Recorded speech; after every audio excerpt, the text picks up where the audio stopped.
يلا بينا حلقة جديدة مع مجنون الكورة. النهاردة يا جدعان هكلمكم تمام على موضوع مهم جدا، واحنا لازم نبقى عارفين احنا نادي الاهلي رايح فين بعد كده. يعني احنا دخلنا بطولة كبيرة وفي نفس الوقت احنا خلصنا من البطولة خلاص، مش عارفين ايه اللي جاي لنا في دوري المصري، في دوري ابطال افريقيا. احنا عايزين نرجع ناخده تاني عشان نقدر نصعد كاس العالم للانديه اللي جاي. تمام. فطبعا كل الكلام ده محتاج صفقات.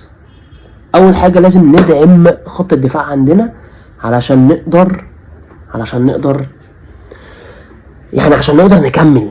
احنا بالدفاع بالمنظر اللي عندنا ده احنا مش هنقدر نعمل حاجه، هنبقى برضو في نفس الريد زون، نفس الموضوع مش هنعرف نخرج منه، اللي هي ازمه ايه؟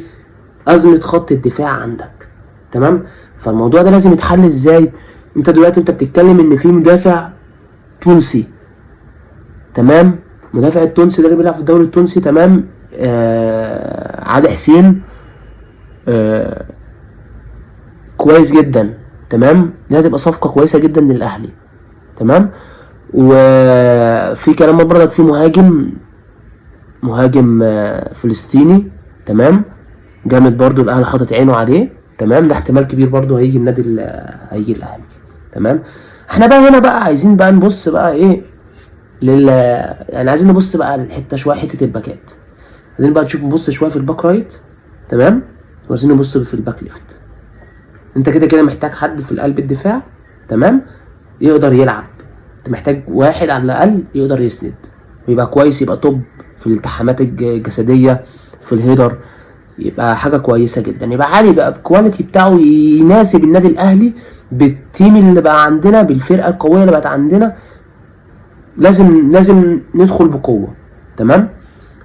لازم الباك رايت، لازم حل، لازم يبقى في حل، لازم يبقى في حل للموضوع ده.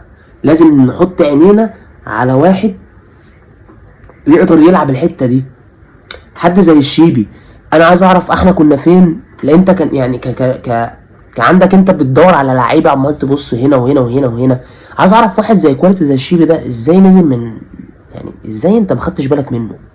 ازاي ما خدتش بالك انت من كواليتي؟ ازاي سايب لنا محمد، معتمد على محمد هاني؟